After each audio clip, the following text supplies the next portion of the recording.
Hi, I'm Jackie Tantillo, and this is Should Have Listened to My Mother. The wonders of hosting this podcast are without limits. I get to share stories of mothers and influential women from around the world. Perhaps it was a relationship that was shorter than the blink of an eye, or one that lasted a lifetime. Either way, somehow these women leave a lasting impression, and I get to listen and learn.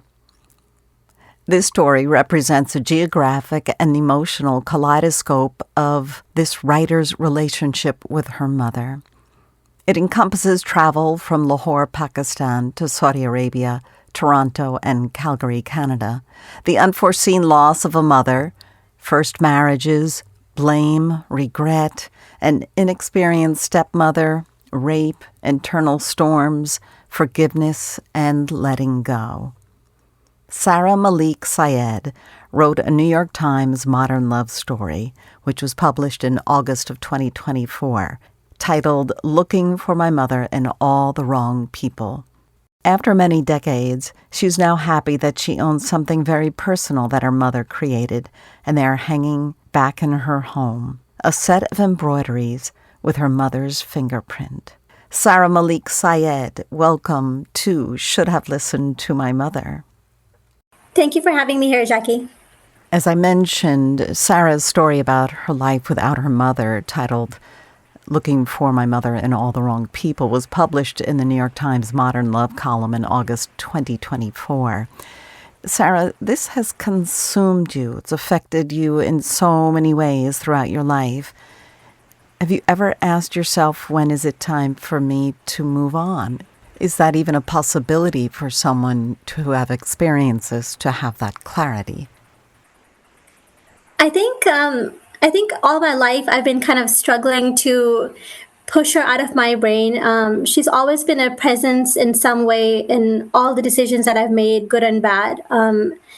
They can all be traced back to her, and I always knew that I had to move on. But it's very hard to let go of somebody who was very much from the very beginning an enigma to me. I didn't really know her. I have very few memories of her.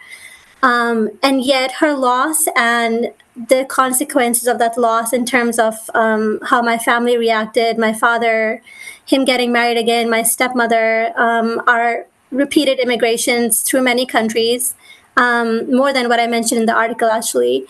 They all had so many consequences that it was hard to let go of her. And each time I went through any transitions in my life, like getting married, even when I had my first child, those transitions were the moments when I actually would miss her the most. And it was strange and ironic that it was when I had my first child that I began to let go of her at the same time that I fully felt like I understood her. Her role as a mother in my life, the silence that she had kept, and that I could finally forgive her. Was it forgiveness because she was sick, because she kind of abandoned you in your mind, that she wasn't more open and didn't talk to you? Forgiveness, well, some things that obviously were not in her control, but forgiveness also that she left so little. She was sick for quite a long time when I was young. And I think that because we live in an age right now where we're so verbal, we're so out there, and I'm living in this age currently, that I always wondered, and as a writer myself, that, she didn't really leave anything. She left the world very silently. She accepted what was happening to her, and she let go of us way before she actually passed away. She was able to make this really huge move to London, leaving us behind.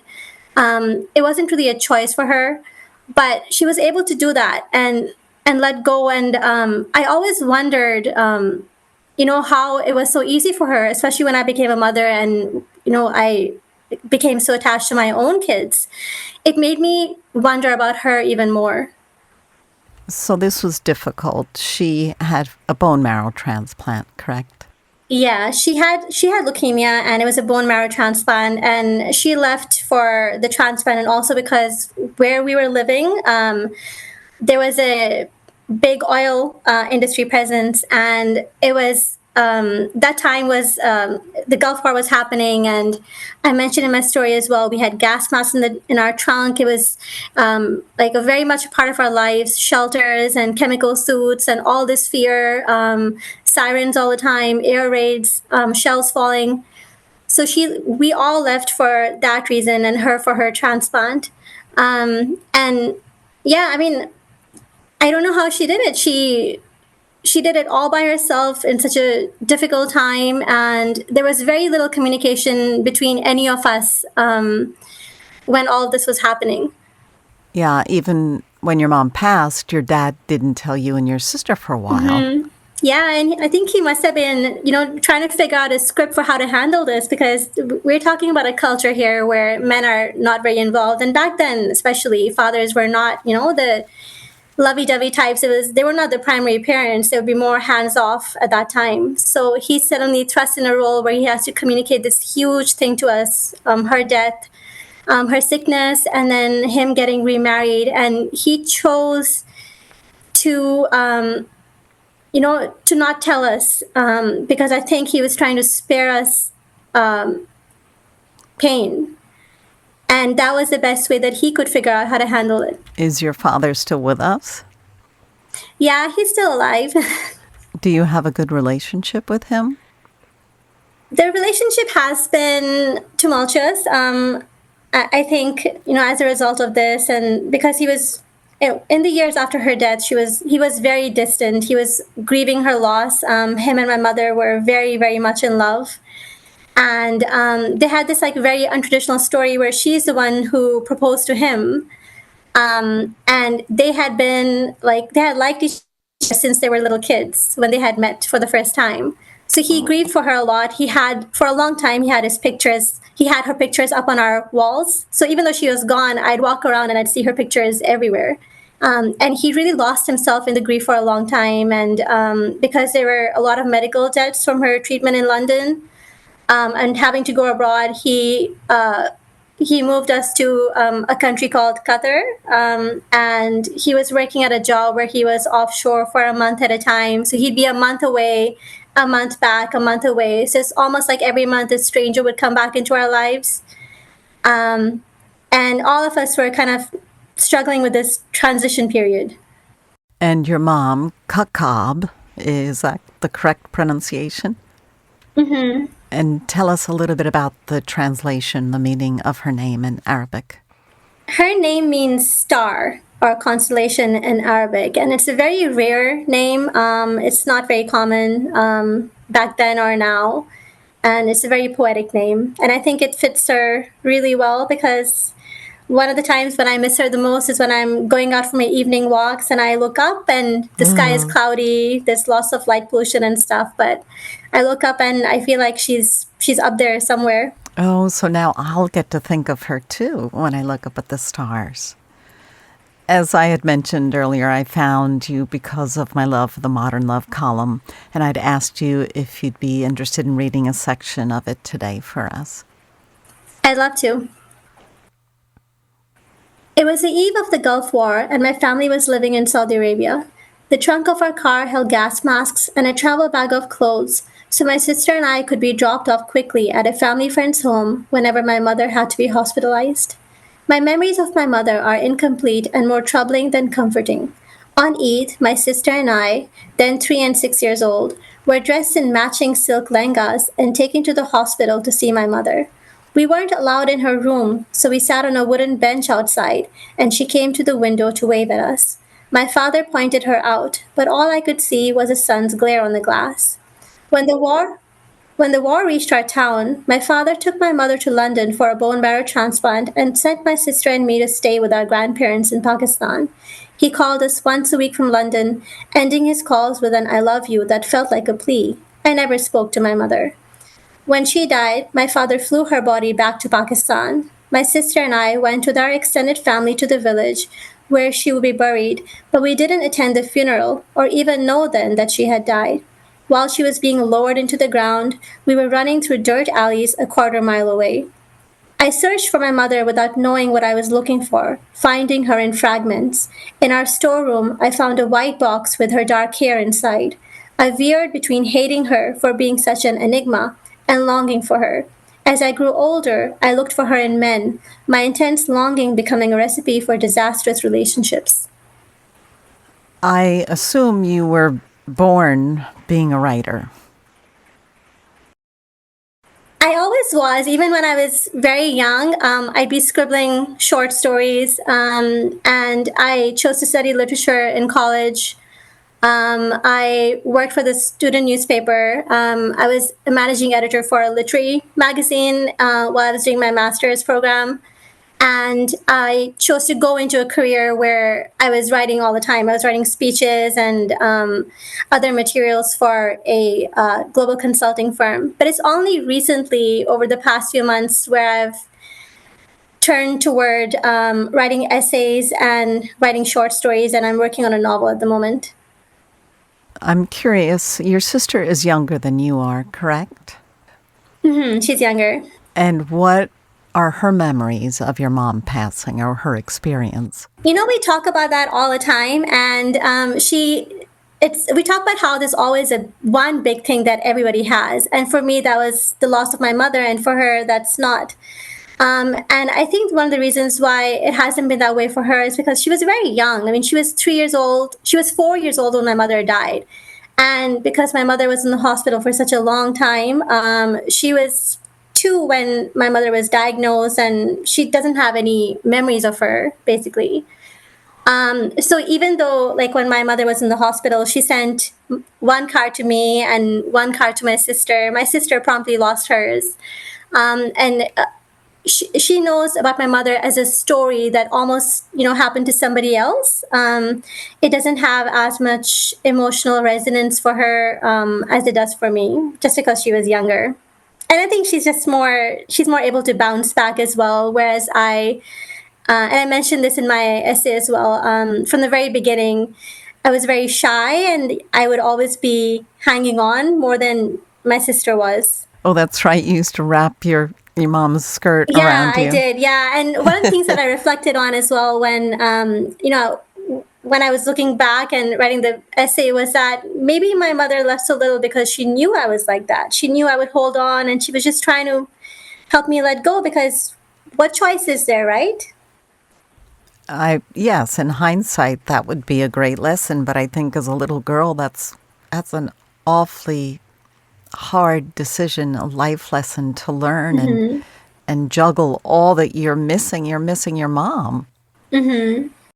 And there were other all-encompassing emotional complications that you experienced as a young adult because of losing your mom at a young age and not feeling 100% stable and knowing who you were and missing your mom, figuring out your worth. Yeah, and I think that's why the essay is titled Looking for My Mother in All the Wrong People, because I was processing that in the worst way that I could, by trying to make her materialize in people who were not meant to play her role. And as I grew up, because I wasn't able to find that in my father and my stepmother just through no fault of her own, just being somebody who was not able to really help. And when I started dating, and I put myself in relationships that were really, really wrong for me. I knew they were wrong for me, and I still went through with them. I went through with a first marriage when I was 20. I met him when I was 19, right after something really major happened. I was raped in college, and I met this guy, and my first impression was, oh, he'll take care of me. And it's almost like he was like a family member. And I turned to him just because he could take care of me. I was looking for that, like, motherly parental influence in him. And it was just doomed from the start, because your spouse is not your parent. And I didn't really know what I wanted or who I was. And we stumbled along for a very long time. And even when we ended it, I hadn't really learned what I was supposed to learn, and I kept putting myself in relationships that were so bad. Some of them that were dangerous for me, and some that were just, like I was with guys who I didn't like, who I didn't respect, who I didn't even want many times. And I was just trying to fill this void. So, what advice would you give your 20-something-year-old self? Because you were lost for a long time. I think I wouldn't really give any advice because and I think this is also part of the whole letting go thing.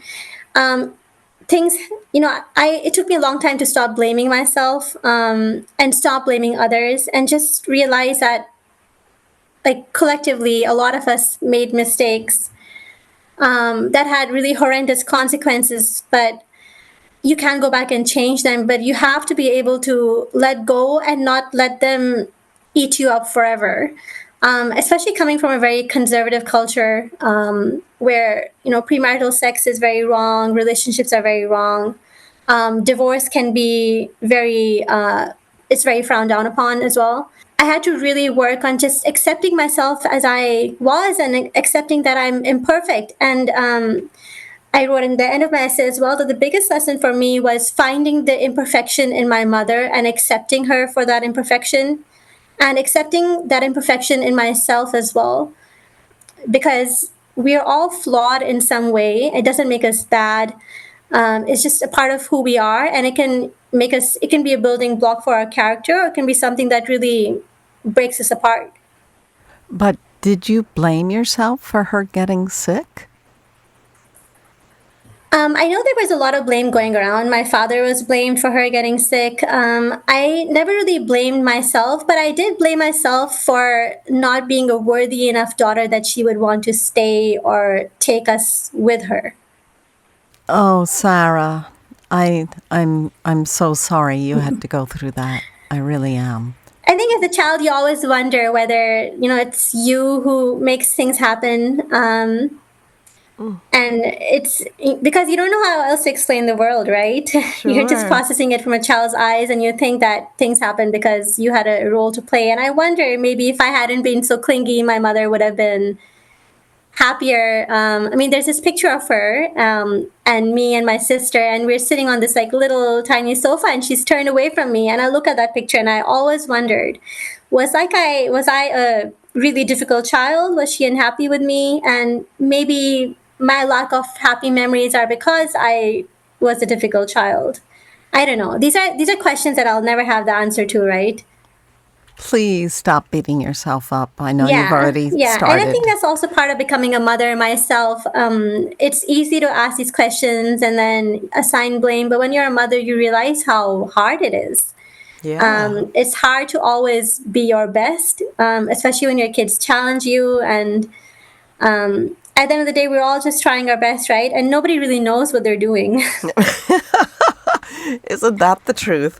Yeah, we're just trying to figure it out. You can read every book that's out there that's ever been published and still not get it right. I mean, it's just not possible. Could you tell me what gift or gifts did your mom give you? There was nothing she left for us specifically, but there were some things of hers that she left behind. She left behind a lot of jewelry. She's a person who loved to dress up. She had this incredible wardrobe. People still talk about how beautiful she was. She was very put together. And on my first wedding, I took along a necklace of hers, and I wanted to wear it on my wedding day. And I was sitting in the beauty salon getting ready, and this was in Pakistan. And somebody stole the necklace, and I wanted to wear it. And that pattern kind of followed. There were a lot of things that she had left, and people in our family just took them. I never found her clothes or the other stuff she had left behind. And yeah, I wish there was something more, but I have her card, I have a few pictures. I now have the embroideries I found in an uncle's house, but not much else. What about intangible gifts? Anything emotional, philosophical, something with significance? Is there anything that you can say, oh my gosh, this is something significant that I've held on to, but I didn't realize the true worth of it until now? That's a great question. I think the whole concept of what will be will be. I mean, there's that song, obviously, right? Yeah. And she lived that philosophy. I mean, she was so young when she was diagnosed. She was just in her late 20s, and she died when she was very, very young. And she accepted it with grace. And people talk about that as well. They talk about how positive she remained at the end. She didn't give in to despair and stuff. She just handled it very elegantly. And I think all of us are beset with calamities and tragedies and sorrows in some way. But you can really tell a person by how, what a person is like by how they handle it, right? Right. Adversity. Yeah. And I think what I've learned from her is this took me a long time. It's not that I handled anything very well before. I handled most things with a lot of like tantrums and flailing around. But now I've learned to just, it's okay. You can let go. And just there are some things not in your control, and you focus on what is in your control, right? Right. And not to minimize what you experience. We know that there are many children that lose their mom at a young age. And it's very hard to recover from that. No doubt about it. Yeah, and there are so many kids for whom their upbringings or their childhoods are very difficult, and whether it's poverty or loss or something else, and they what they make of their lives is stunning. No doubt about it. It is very hard, but you can definitely turn your life around, and you can always bring your mom with you. Yeah, I've kept her card all these years, and I actually have it with me right now because I was sending it over to you. Yeah, it's still there, and her embroideries are there as well. So your mom wrote you and your sister a card. Could you read it for us? So the card has a bear on it, and it says, "Don't open this card unless you love me." And inside, she writes to me that you're a very good girl, you're a very brave girl, and take care of your little sister, and I'll have you both here with us very soon. And she wrote that when I think this was right before the transplant, where she was hopeful that it would succeed and we'd be able to join her in London. Well, in my mind and in my heart, you are connected with her every minute. She's there for you. That's just my belief. I did go back to London a couple of years ago. I went back there on my own, and I went to the hospital where she had been admitted, and it was a bittersweet feeling. It was like coming full circle. Was it a healing moment for you? Yes, yeah, it was. I know this has been hard for you, this whole experience, but I think that you've kind of come up on the other side, and it's a great lesson for a lot of other people. And it's actually what Daniel, the editor of the Modern Love column, said as well. So when he accepted the essay and we were going through some revisions, I almost backed out. In fact, I told him, "Can I back out, please?" Oh, no. Like, this is such a litany of like depressing complaints. And he said something so incredible. He said, it's a life that's been lived, and you've come out on the other side, and you're able to, process it. So it was such a nice thing to hear from him, from a man who's so important, so busy, and he took the time to say that. Oh, that's really amazing. And what are your plans going forward with your writing? I'm working on a couple of different things. Strangely, my mother is not really in my writing. The concept of loss, of alienation, of immigration especially is in there. But I'm primarily working on fiction, a novel, as I mentioned, and some short stories, and a few kids' books. Oh, that's wonderful. I love children's books. Sarah Malik Sayed, thank you so much for joining us. Thank you, Jackie, for having me. And we'll be back next week with another episode of Should Have Listened to My Mother.